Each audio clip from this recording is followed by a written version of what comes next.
We're all writers, right? Some of us write poetry, some of us write fiction, some of us write nonfiction. It doesn't matter. We're all writers. We use words to express ourselves, to create something beautiful or disturbing or funny or sad or inspiring or informative or experimental. It doesn't matter. Whatever we hope to achieve, we've decided to achieve it using words. Now that's like a really amazing decision that we all share. I think sometimes we can get caught up in trying to, worrying about, what so-and-so thought of our work, or what that editor thought of our work, or, so-and-so got into the writer's retreat and we didn't, or whatever, that we can sort of lose sight of the fact of why we're doing what we're doing. We're writing. So about 5 years ago, when I became editor of Poets and Writers magazine, I started to become fascinated with this question and launched a series of articles called Why We Write. So far, we've published 21 of these personal essays, the most recent of which, in the current issue, which you all have, is by a writer named Richard Smolev, who was diagnosed with Lou Gehrig's disease a few years ago. He begins his essay by detailing the physical limitations that the disease has imposed on him. ALS eats away at your nerves, he writes. As they fray, your muscles weaken and you lose the use of your legs, arms, hands, vocal cords, and lungs. Death comes early because you are unable to breathe. It's a devastating disease, and his words really capture what it's like to have it. But then he explores the reasons why writing has provided so much solace for him. I'm not going to win any literary awards, he writes, or see my name on bestseller lists, but writing has been the perfect antidote to get me through this madness because it allows me to contribute something to the world rather than to begin every sentence I utter by asking for help. It's responses like Smolev's that keep me asking the question, why do we write? Because when you take the time to ask a question and you take the time to listen to the answers, you realize that everyone has a different story. And the story is unique to each writer. And if you listen closely, you start to realize that it's not a simple story, even though many of us take it for granted. And the story is never finished. I think these stories are important and they can teach us a lot about the writer's life. So this panel is an attempt to hear a few of the stories so that you don't forget to think about yours. Why do you write? So I'm joined here today by 4 amazing writers.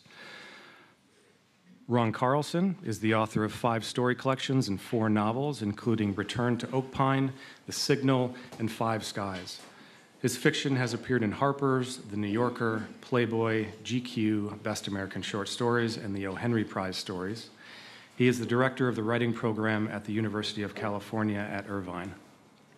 Next to him is Harryette Mullen.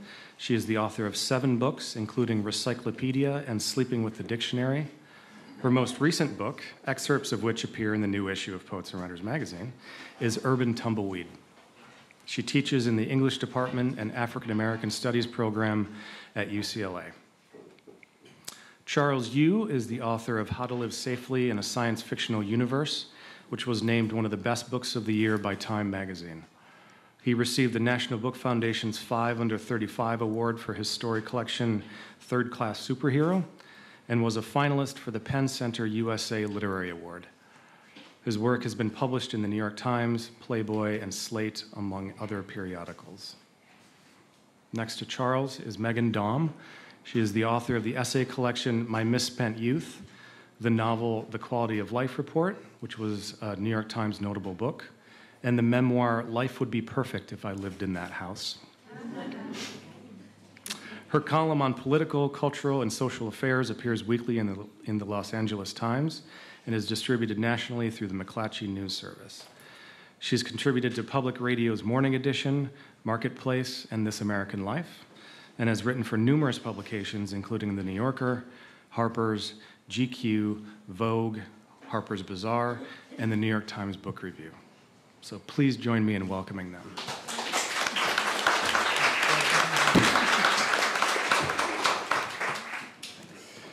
Okay, so just to get things started here, I'm just going to, ask a couple of questions, and you guys can, answer them however you want. And we'll just, try to get things rolling a little bit. So probably the most basic question, right, is when did you start writing? Ron, do you want to start? I should go first because I started years before any of these other characters. About 1955, I think.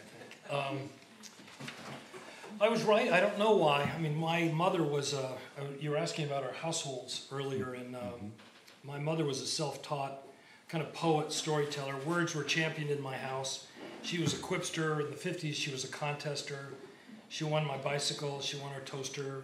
She won the record player on which I memorized the Flower Drum Song, which is a weird musical. I still know all the words.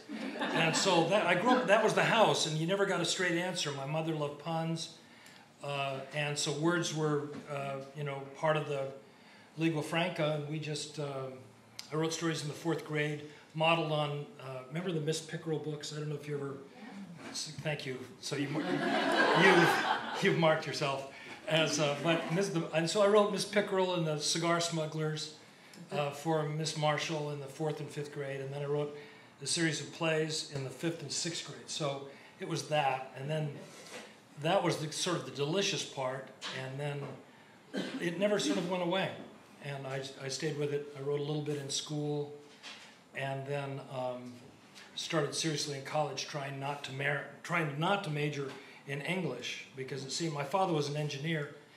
And they were pragmatic people from the Midwest. And I did all I could, but it just kept coming back for me.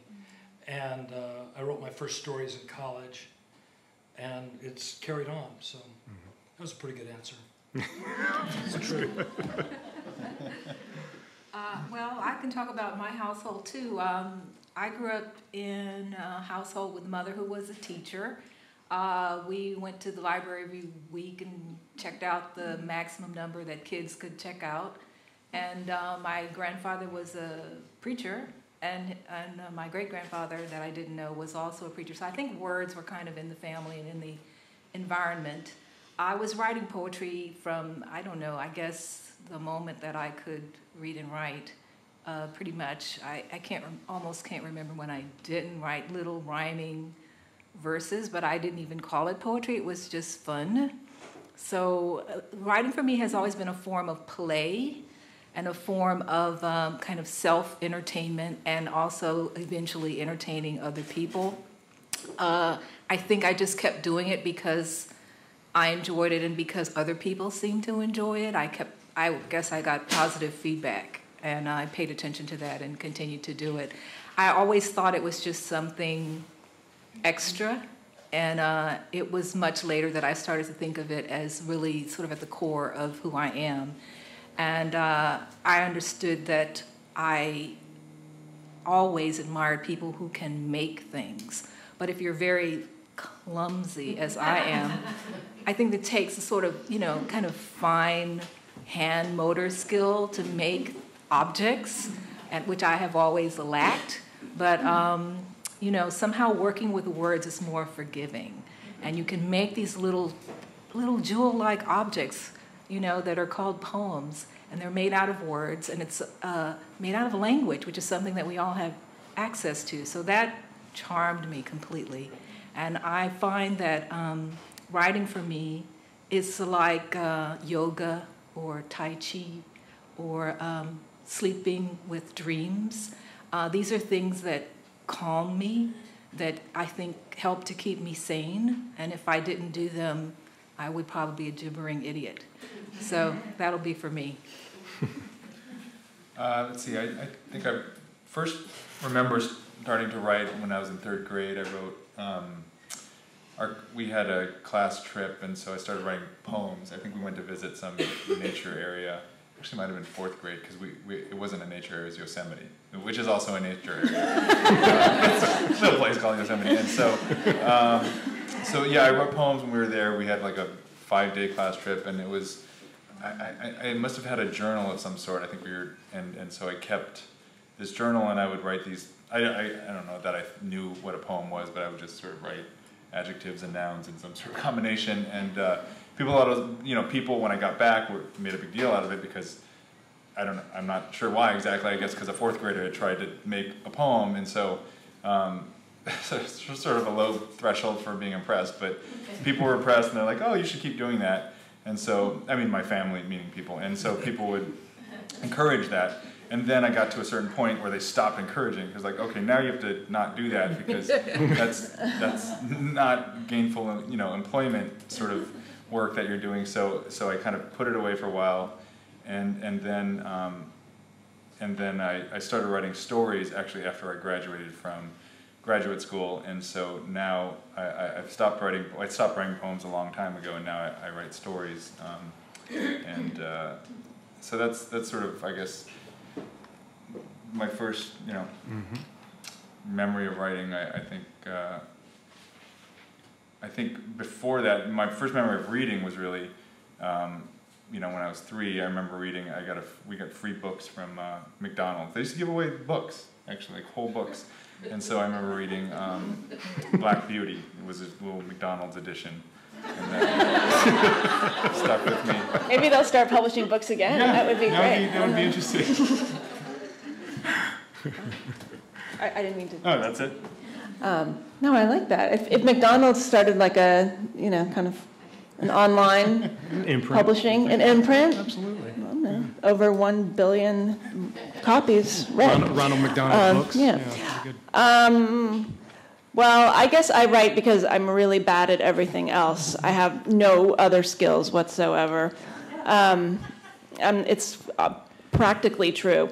So I was always thinking about people and what they would do and what they might say, and I think even before I could physically write, I would draw. I was an obsessive. I would draw obsessively, and I would just have page after page, and I would want to have a book and a story, and so I would tell my mother the words to write underneath the pictures that I would draw. Although most of them were based on Little House on the Prairie, so I was ripping off not even the books but the TV show, very early on. So yeah, I was just always like really terrible at math, really terrible at anything that did not have to do with words. So I feel really fortunate that I've been able to make this work out, because I honestly don't know what else I would do.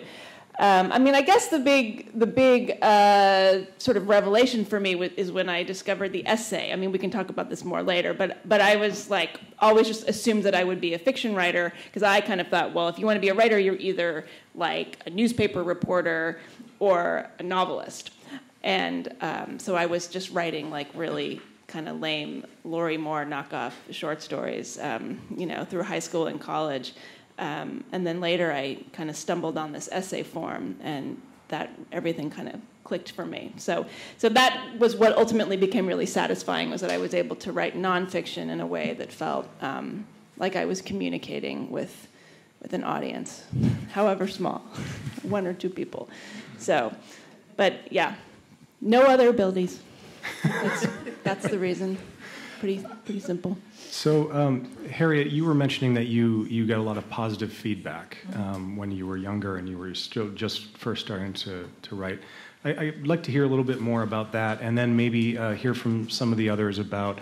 Charles, you certainly mentioned it as well, that you got, the 4th grader wrote a poem, and that was something that was sort of praised. And I guess I'm interested to know a little bit more about, positive feedback and how that can affect one's, and maybe it's not a conscious decision, like I'm just going to keep doing this, but, what was the positive feedback like? Who was it coming from? And did it, I'm interested in the different stages of positive feedback as a writer grows. So in childhood, one thing I used to do was make little books. Sometimes comic books, little story books. I would make sometimes games that incorporated storytelling, and I tried to create my own alphabet. So these kinds of things were not what my friends were doing, and they would be kind of interested and sometimes excited, and one of the things that happened in high school was that a poem that I wrote for an English class was entered in a contest by my teacher. And so I won an award. My picture was in the newspaper. I read the poem to a large audience. So that little bit of, attention went to my head, I think. In college, I never took creative writing. I took literature courses. I never have in my life attended a poetry workshop that I wasn't teaching myself. I think that's correct. And so, I think it was just the question of going to readings. Okay, when I was in college, I went to readings, and I started to meet poets because the local poets would come out to hear the national and international poets. So I started hanging out with the poets. And I think I got the feedback that, oh, you're our kind of person. It was kind of like you found your community and people who were interested in things you're interested in and doing the kind of things you might want to do. And I can remember the first time I read at an open reading when I had not even brought my work, but these buddies that I had knew that I had my poems at home in the drawer. And they said, okay, we put your name on the list, but it's down at the bottom of the list. So by the time we take you home, you can get your stuff and you'll still have time to read. So that was positive feedback. When I was standing there in front of all of these people, had never read in public except for that one time in high school. And, they didn't throw rotten tomatoes at me. And some people came up afterward and said they enjoyed it. So those kinds of things were the positive feedback, the feedback from these teachers. But it was always just... Actually, in college, my poetry writing was completely separate from my schooling. So it was all coming from peers, or would-be peers, people that I thought were, the kind of, they were writing something that I was interested in. So that's what I meant by positive feedback. Positive feedback? Well, I mean, it's strange because my parents were not readers, really. I mean, they sort of fancied themselves intellectuals, but they were musicians. My father is an arranger, a composer and arranger. I mean, he's has a PhD in music from Stanford, yet he prides himself on the fact that he has never read an actual book. He reads book reviews. He gets the New York Review of Books, and he will read a review, but he has never actually read a book all the way through. I'm not even sure he's read any of my books, which I'm very no. I thank God, because he would hate them. I mean, like if my father was not my father, he would be one of the people reading my column and being like, God, who is this? God, I hate her. She irritates me. So. My parents were not, there wasn't a lot of context. So I think, of course, like initially they were happy that I was writing, and I was like, it was clearly something I was good at. But it has definitely been a difficult journey, as they say, in terms of that relationship and them kind of getting used to the nature of what I was doing. But in terms of feedback from what do we care about other than feedback from our parents, really? Anyway, I mean, it's like I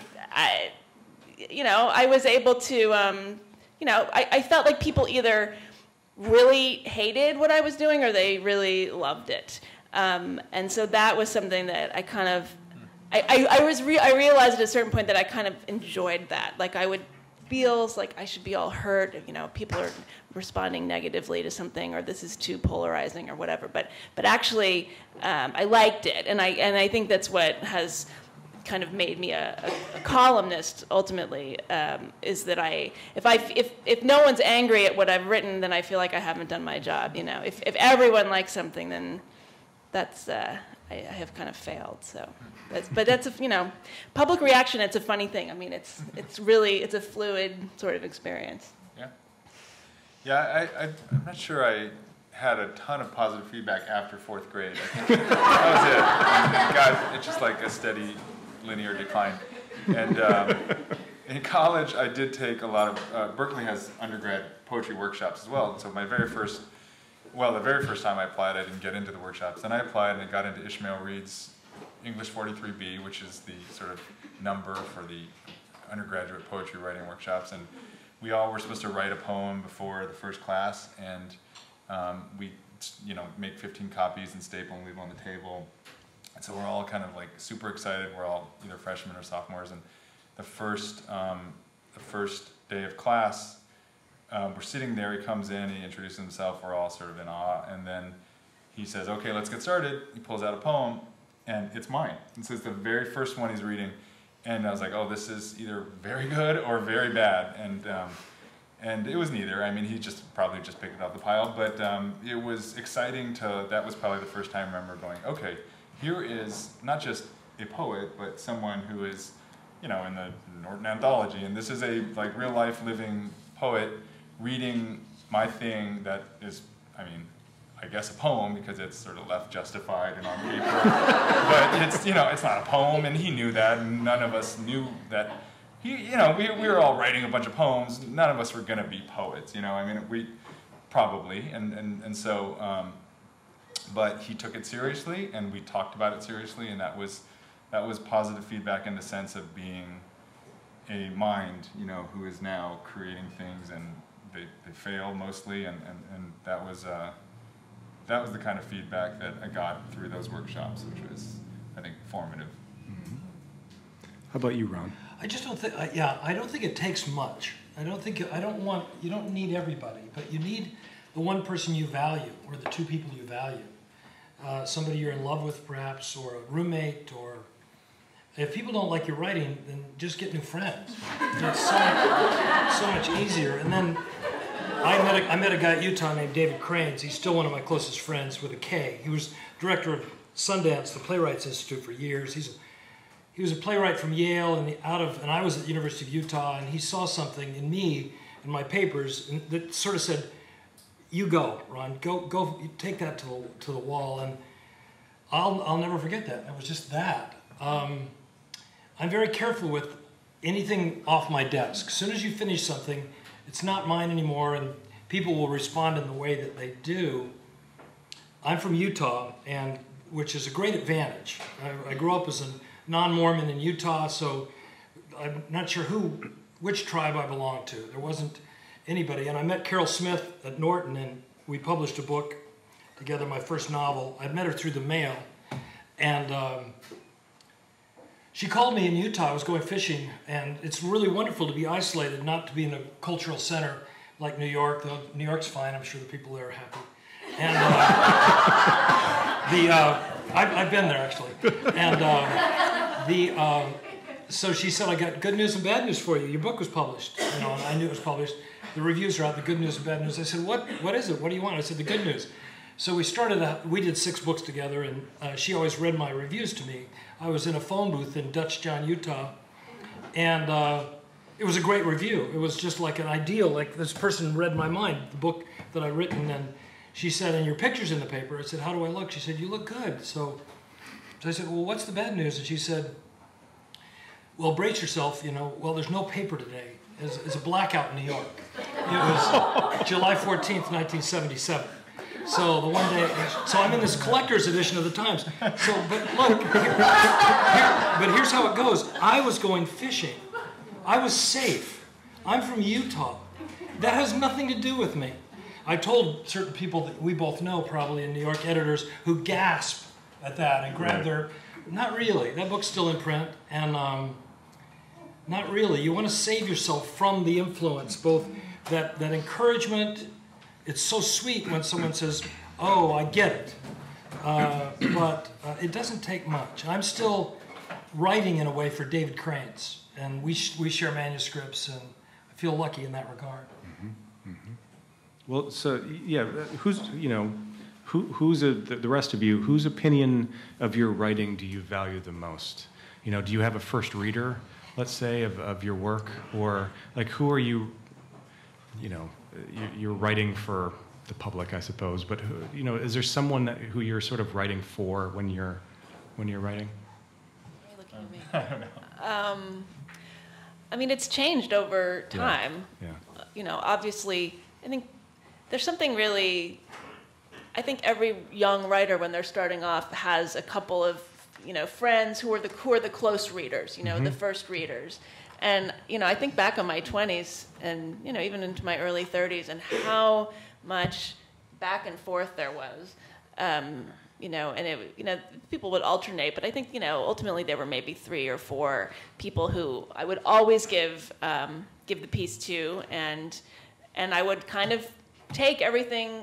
They were not the people who I was saying, I'm going to get a new friend, so thanks, And it's strange. I think it's as you go along, you start sort of writing, just hoping your editor will like it or your audience. I mean, I guess just to answer in a really basic way, these days my husband, he's a reporter, he's an investigative journalist, so he does very different sort of work. But if he's extremely critical, so if he likes something, I'm really happy about that. But on the other hand, over time I've had to say to myself, well, if he doesn't like something, you should certainly think about that and think about why that is, but do not just decide, well, he's got the final word here, because everything is different. You're writing, the context is constantly changing. I think I think the honest answer is I'm probably writing for myself.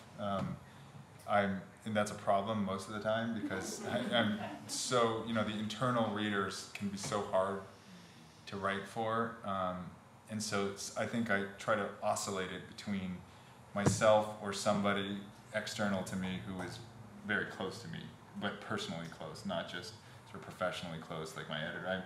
I think that helps, because if I think my editor's going to read this too early, then I get freaked out. And so I think, but there is a point in it when then I go, okay, now I can try to imagine my editor actually looking at this. I think after it's gotten to a sort of point of firmness where it isn't so raw and squishy. And so I think it starts really, really private and then kind of progresses outwards for me in terms of publicness, I guess.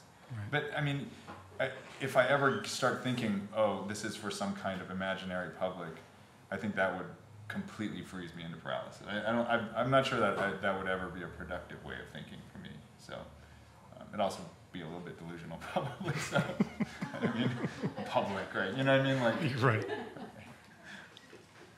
Yeah. Many thousands of people. Okay. You have many thousands, really? No, for books? That's good. Here's another way of putting it.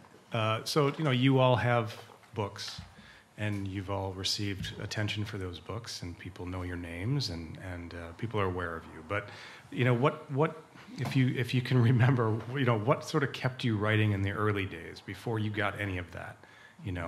Like, what was it? I mean, there had to have been something that just, was it just that you loved it so much that you just kept writing? Or was it like, what drove you to continue writing even if no one ever saw what you wrote, or perhaps some people didn't like what you wrote? Well, I forgot to say earlier that one of the positive reinforcements was getting published. So, and with poetry, you don't get paid. I mean, it's very rare to get actually any money. So it was literally just seeing the poem in print with my name attached to it. That was big for me at the very beginning. And because I was not writing in a creative writing class and did not have a kind of formal training as a poet, just a training as a reader, as an English major. So my writing was always very much attached to my personal, individual pleasure. And then the pleasure, if whatever it was that pleased me to write, and whenever I thought it was done enough, to send out another pleasure if they accept it. So I think it was that I would write anyway for the pleasure of writing, and then the acceptance of that work is the cherry on top. Right. And that, I'm writing all the time. I keep diaries, and I used to write a lot of letters, no more. But, the act of just the physical act of writing and the mental kind kind of exploration that is a part of writing. I mean, I just heard Dr. O this morning on NPR saying, well, I write to see what I'm writing. And I really could resonate with that because I don't know what's going on a lot of times inside until I actually engage with that process of writing. So that definitely keeps me going. You know, there's an abiding, and I don't think it's necessarily innate, but there's an abiding curiosity that when I look back at the stories I've written, that I wrote every one of them to find out what was going to happen. And I continue to write to find out. When I've used examples, and I've written about this as a teacher, but these moments that come, they're sort of unbidden, that I was in a restaurant in Huntington Beach, a Thai restaurant. I'd ridden over on my bicycle, and I keep my bicycle outside the window. I always watch my bicycle. I should get a lock, but they tell you it was not going to stop a thief. So I was watching my bicycle, and some people sat in the booth between me and my bicycle. So I was trying to eat this fabulous salad. It's a salad that has not only hard-boiled eggs and pears, but shrimp in it, and it's deluxe. I don't have it at home. And so I'm watching my bicycle, and then I realized the two people were fighting. This happened last year, and then the guy caught me looking at them. The woman had already done this once to him, stop talking. So I was not looking at them fighting. I didn't need to see people fighting. I was trying to watch my bicycle, and so when I started that story about my bicycle, an affectionate love letter to my bicycle, which I've had for a long time, I didn't know what was going to happen, and I wanted to find out. And if I'm being very frank about the first stories I wrote as an undergraduate and a graduate student at the University of Utah, they too, you know, my mother found my brother's marijuana, and I wrote a sentence called "Mom found the dope." And then what would be the next sentence? And it's my process for writing a short story is very similar to yours in your investigation of a poet. And I've always been astonished, if you bring your attention to the moment, the things that are inside of us that we aren't aware of when we start. I couldn't have told you what I was going to find, honestly. But with the act of writing, my hands are much smarter than my head. And so it's the curiosity that when I think of those first few stories, your question is excellent, very elemental. Like, why do some people persist when there isn't any people aren't coming to your room every afternoon at 4 o'clock to carry you around the block on their shoulders and celebrate the fact that you wrote 3 pages, no more than 3.5 pages. And it hasn't happened to me. It would scare me, actually. But we work alone, and I've known people better writers than me, honestly, who've let it go. And years ago have let it go, and other people who have not let it go. But for me, it's about that. I want to know, what would that be? What can I find out? Let's return just for a second to finding your genre. Now, Charles, you had an illustrious career as a poet, as a 4th grader, and then you found fiction. I'd like to hear about that. And Meghan, you also said, the discovery of the essay form was very important. Was your sort of, was it like a chosen genre, or what was it about, stories or fiction or essays or poetry that specifically spoke to you, rather than other genres? Well, for me, I wrote poems so I think I was an undergrad taking these poetry workshops and enjoying them a lot, and it worked well with being, a full-time college student otherwise, because poems are shorter, and so it was easier for me to feel like I finished something, and also I wasn't getting into the fiction workshops, but I really actually thought I was going to be a poet, and then when I graduated, I stopped writing poetry for some reason. I think I realized because, it just wasn't, whatever magic there was in those sort of workshop environments was gone for me. And I knew that if I wasn't this wasn't coming out of me, then I'm not gonna, I wouldn't be able to manufacture that. So I stopped for a few years, and I went to law school, and I didn't write a thing. I didn't write one word for 4 years. I worked for a year, and then I went to law school for 3 years, and I didn't write a thing. And then when I graduated, I was supposed to be studying for the bar, and instead I was finding myself at Borders all the time reading fiction like crazy.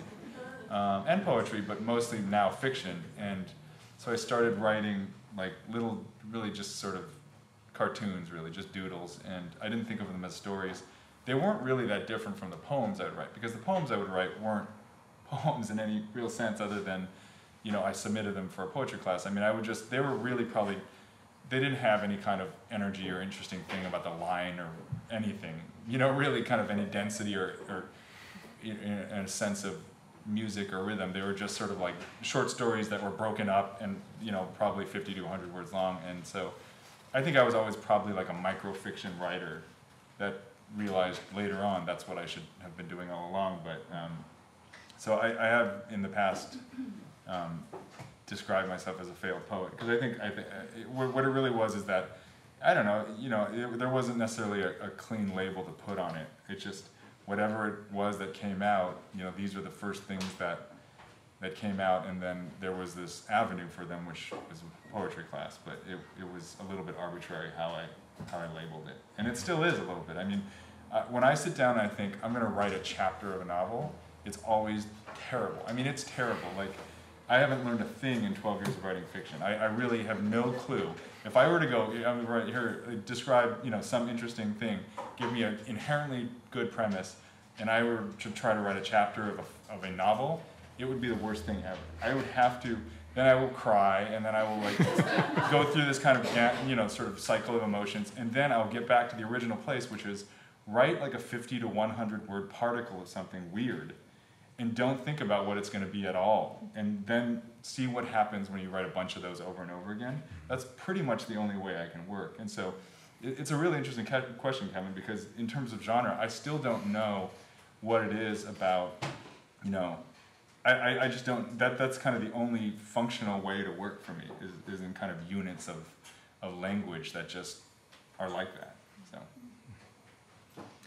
So with the essay, I graduated from college in 1992. So, you know, and I guess you know, the magazine world in New York was like a very, you know, it was really happening, and there was a lot of money, and there was a lot of, you know, it was a very glamorous sort of way to be a writer. And I was kind of interested in that. And again, I really thought, though, that if you were going to do it, you were going to either a journalist or you were a short story, or you're, you know, a novelist or a short story writer. And because, you know, this whole idea of creative nonfiction really had not come along yet. It was nothing that I had ever heard of. So, and I knew that I didn't want to be like, you know, I mean, to this day, there's nothing more terrifying than having to, well, you used to have to pick up the phone and call somebody as a journalist and, you know, make a cold call, but those days are over. Maybe if email had existed, you know, everything would have been different if email had, and, you know, the interweb had been around. But I knew that I didn't want to be like a gumshoe reporter or anything like that. So I guess I figured, well, I want to be like Mary Gateskill, who, you know, writes books, fiction, but she also gets to do like cool magazine assignments. So I guess that's what I want to do. And I got a job as an editorial assistant at a magazine, at Allure magazine, which is a magazine about skin. I can't say what else it's about. It's exfoliants, you know, masks, skin. And I worked there. I was an assistant. It was like a real Devil Wears Prada kind of situation. Abusive, you know, boss, and crazy throwing up in the bathroom people, and, you know, making no money, but, you know, everyone's like, you know, has a place in the Hamptons, even though they make $18,000 a year. So it was not my scene at all. But and so I decided I was going to go to get an MFA and take out $60,000 worth of loans for that. So I started off at Columbia, and I was writing these short stories. And, you know, I am not a natural storyteller. I'm an idea person. I write because I have an idea that I want to tease out and just kind of suggest to my reader follow along with me as I kind of think this through.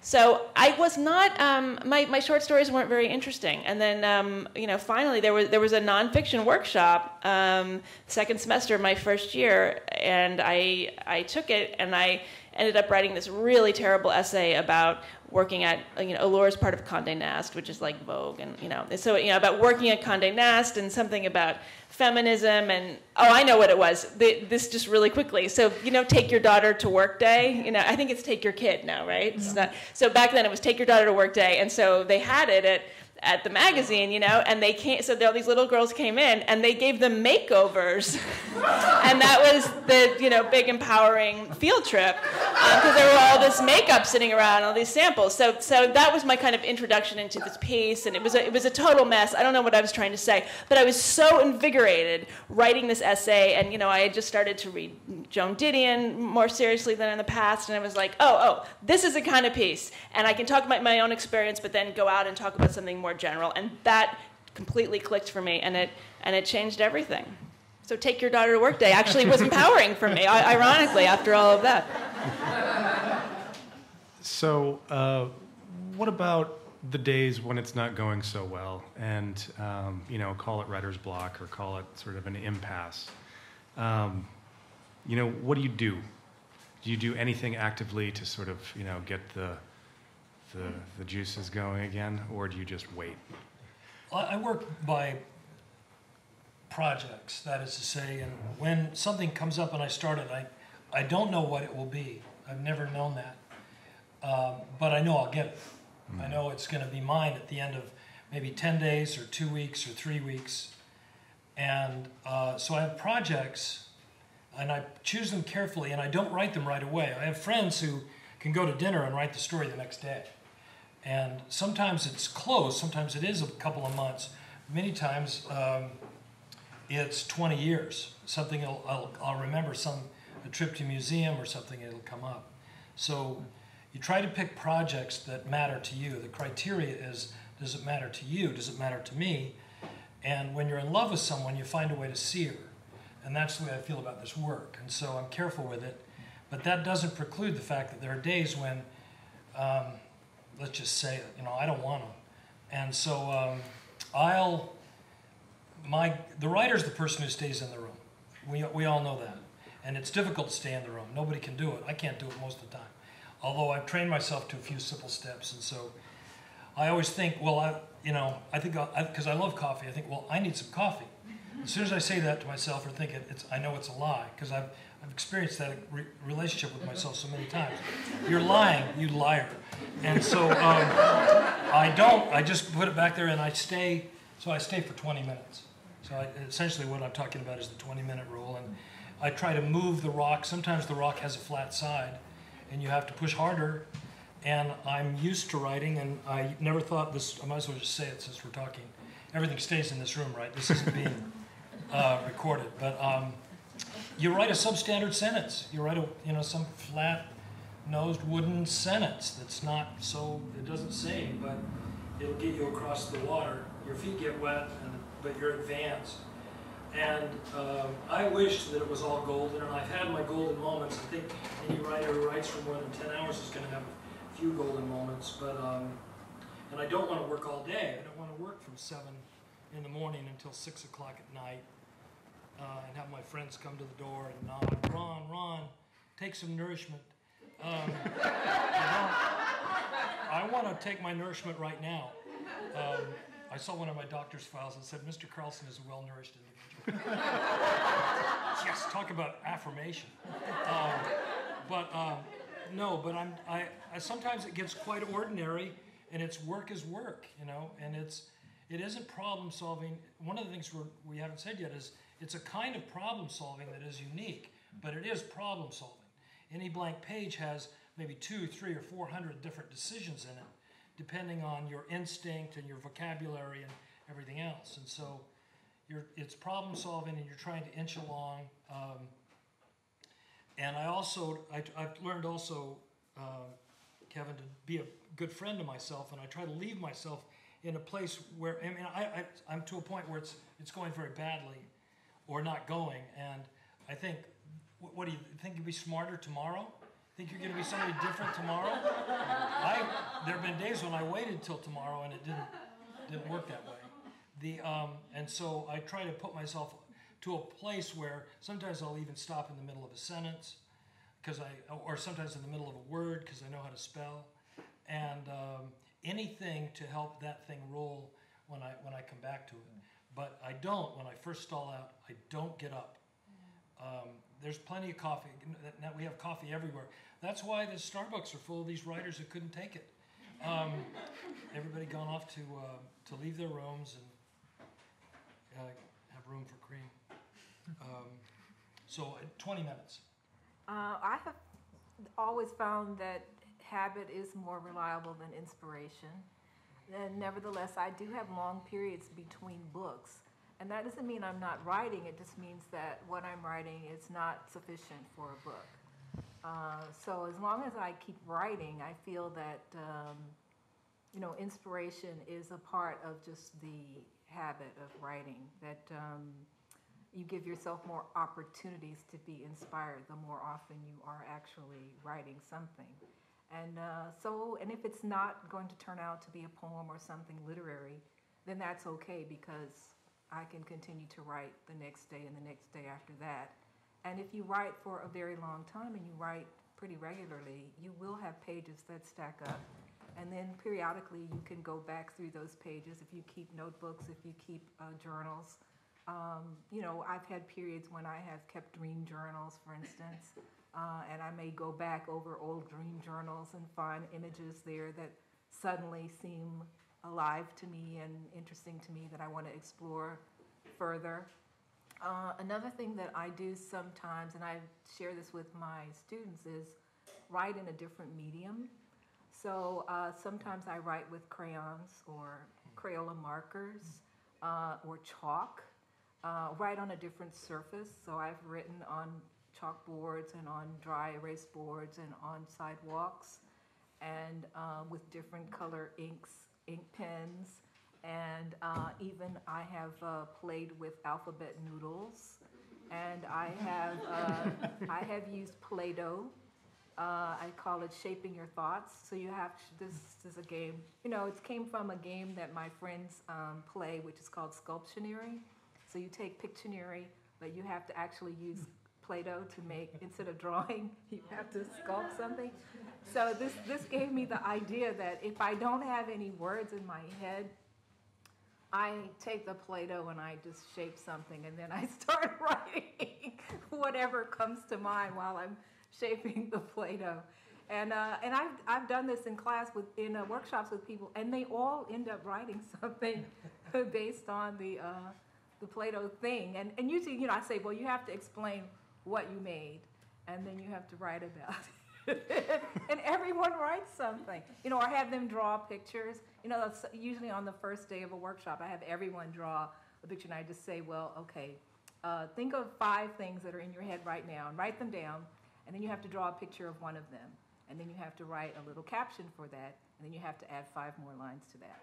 And they end up writing a little poem right there on the spot. And they're amazed because on the very first day of the workshop, they wrote a poem. That might not be the best poem in the world, but it does prove that they can write on demand, if someone makes them do it. So it's always there. You just have to kind of fish a little deeper sometimes to get it, because your brain is full of thousands of things going on at the same time, and where are they? You just got to grab them. They're like the clouds in the sky, and they just keep on drifting past unless you write them down. So the more you got your cloud catcher, the more you're going to actually have later on that you can refine.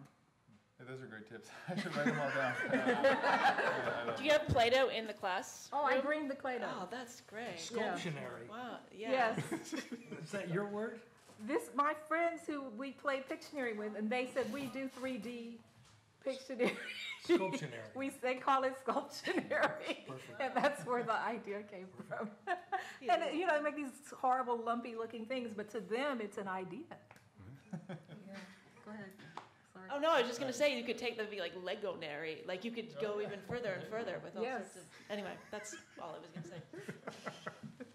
I'm not sure I have much to add. I mean, I think the one thing that I take away from what Ron and Harryette said is that it's almost like a kind of constantly trying to make yourself, trick your own subconscious into not freezing up, or not letting your conscious mind freeze up the subconscious. I think that's how I think of it anyway. It's like, you want to do it.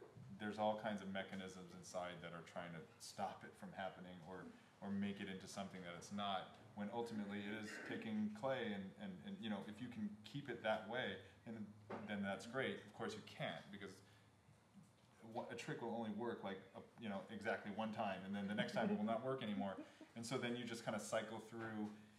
For me, it's all of these tricks. It's anything you can do in this sort of weird battle with yourself, which sounds like it's valorizing something that is ultimately sort of indulgent, but it really is saying, come on, just do it, and like, it's gonna suck the first time, and just let it come out, and for me it's that, and then I flip back and forth between that and then doing what Ron said, which is just sit in the chair and like be a grown-up and stop like whining about everything. Like, you're getting to do this, you have this opportunity, just do it, and so it's this kind of like, and by the end, usually for me a session is like 2 or 3 hours, and I'm lucky if I write a paragraph or two. I'm very, very like, I don't define it as writer's block if I'm not writing. I define that as the default state. Like, it's not, like, you can't describe that as a block. There's nothing being impeded. So that's just sort of how I come at it. It's just a very slow accretion and then iteration from there. So it's also, sometimes I misidentify the problem. I'll think, this is hard, writing's hard, this is really hard. And the truth is, most of the time, it's not that the writing's hard, it's that I'm not confronting the real issue. Why am I comfortable with this? I got stalled last year as I was finishing this last book on some things, and then I finally thought, snap out of it, mister, what is it? What are you avoiding here? It's so, you're so literary, you can't quite figure it out? That's not it. You're just uncomfortable with confronting, I was dealing with a section that was potentially sentimental, and I could feel my feet getting wet as I walked in, so finally I just said, go ahead. Are you going to sit here for another week, or just wade through and then mop up? And once I did that, it solved it. But as I said, there are huge differences in the kinds of most of the day when I want to go get coffee, it's because I've come to a small tick on the page that isn't even, it's not a big problem. It's I don't have the word, I don't have the phrase, I haven't read yesterday's work or whatever, and but once I readdress and if I can identify what the hinge is, what the single problem is, then I can back up and get out of being stuck. So I wish we had more time, but there's one more question, and then I'd like to open it up, and maybe some of you have questions for our panelists here. But quickly, what has been one of the best moments that you've had as a writer? Like, can you pinpoint a moment where it was like, this is why I became a writer, this is why I write? Is there anything that sort of stands out as your best moment? Anytime I have my newly published book in my hands, that's it. Mm-hmm. Okay, I had a moment in July in, what's that? Manhattan Beach. Okay, so I was at a bookstore, I was with this new novel that I've been worried about. Okay, well, it was received well and everything, stop worrying, Ron. And it was a small group of people, maybe 14, and one of the people was a collector of books, and he came to me and said, and I signed all the books, he had all my books going back, he didn't have a copy of my second novel, and I said I'll send him one, and I gave him, we exchanged cards, and I'm going to have trouble telling the story, but it's one more minute. And so what happens is, he wrote me, then when school started in October, I went to school, and there was a letter from this guy, this collector. He said, oh, you don't need to send me a copy of that book. I found a copy in a bookstore in Salt Lake City, which was my hometown, as I told you.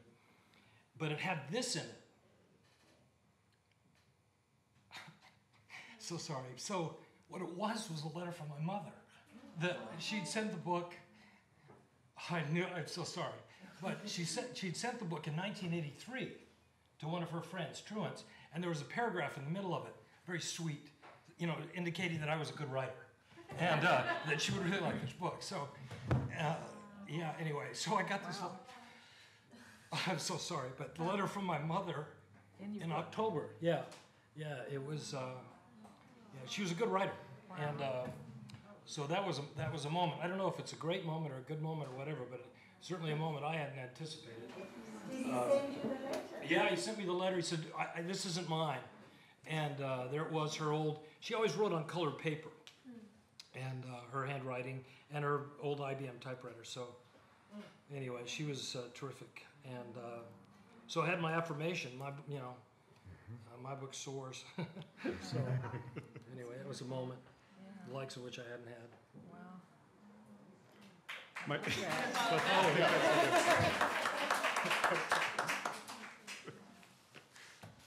I see we get. I'm so sorry. I hesitated to say that. You get certain moments. You're such a professional. We have just time for maybe a couple of questions. Does anybody have any questions?